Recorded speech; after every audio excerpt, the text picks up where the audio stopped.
Retour sur la terre des ancêtres pour les passagers de cet avion militaire en provenance du Brésil.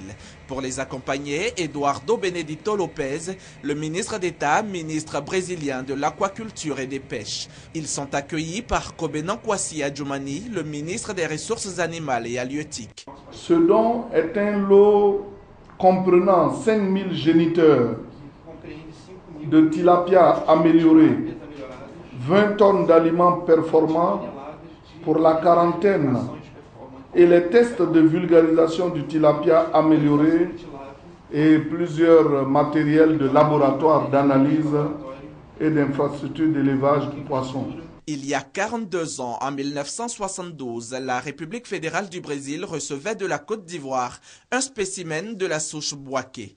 Le poisson prêté à titre expérimental, après avoir bénéficié d'un programme soutenu d'amélioration génétique, présente des qualités exceptionnelles pour l'élevage, l'alimentation et l'industrie de transformation. Son retour en Côte d'Ivoire est salué par les autorités. À travers ce projet, il s'agit de réduire la pauvreté en milieu rural, d'améliorer la sécurité alimentaire et de créer des emplois pour les Ivoiriens. Je suis donc heureux que ce tilapia-là nous arrive. En plus de la souche de tilapia améliorée, l'État brésilien assistera la Côte d'Ivoire dans le cadre d'une formation technique. Pour Eduardo Benedito Lopes, ce geste n'est qu'un renvoi d'ascenseur à la Côte d'Ivoire. Je vois uma forma de agradecer. Comme une forme de remerciement. Sim, é agradecimento ao que a Costa do Remerciement à ce que la Côte d'Ivoire fez pelo Brasil. a fait pour le Brésil. E agora ficamos gratos Et por maintenant, nous sommes très reconnaissants. poder Et retribuir nous sommes reconnaissants de pouvoir rétribuer e trazendo en as apportant tilápias ces melhoradas. tilapia améliorés. La quarantaine. Pour savoir ce en quoi elle consiste effectivement, nous nous rendons à Boaké, à 330 km au nord d'Abidjan.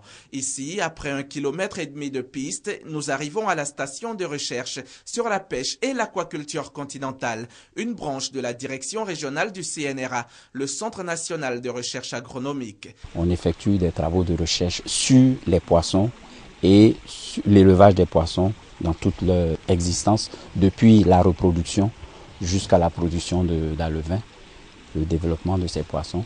Et ensuite, au niveau de la pêche, on a aussi un programme de gestion de la pêche en milieu continental. Et c'est ici, dans cette station, le seul centre à avoir réalisé un système de quarantaine en Côte d'Ivoire, qu'ont été amenés les 3200 alevins brésiliens. Ce suivi consiste à prendre des paramètres physico-chimiques de l'eau, des bacs dans lesquels sont les poissons de la souche brésilienne, de suivre aussi sa croissance avec la table de rationnement qui nous a été donnée par l'expert brésilien.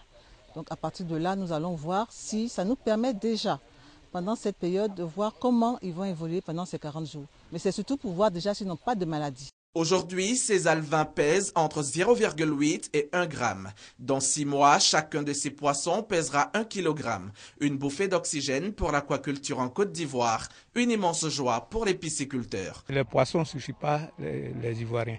Si les Brésiliens envoient les poissons comme ça, je pense que ça peut aller.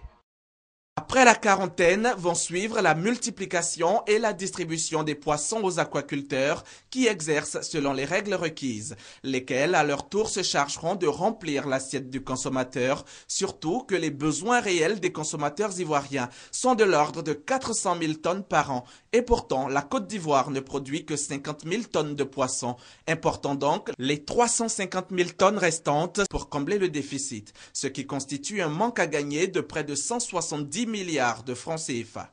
C'est pour cela que nous avons décidé de faire de la productivité intensive en faisant de l'aquaculture et de la pisciculture. Nous voudrions que la Côte d'Ivoire soit une plateforme à partir de laquelle les autres pays vont être servis. La Côte d'Ivoire, bientôt donc autosuffisante en poissons.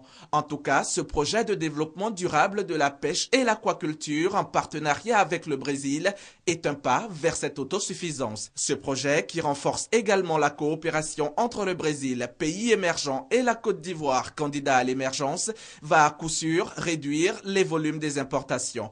De quoi saluer ce partenaire de choix et faire d'Eduardo Benedito Lopez commandeur dans l'ordre du mérite agricole, puis chef traditionnel, comme pour lui dire merci pour cette lueur d'espoir.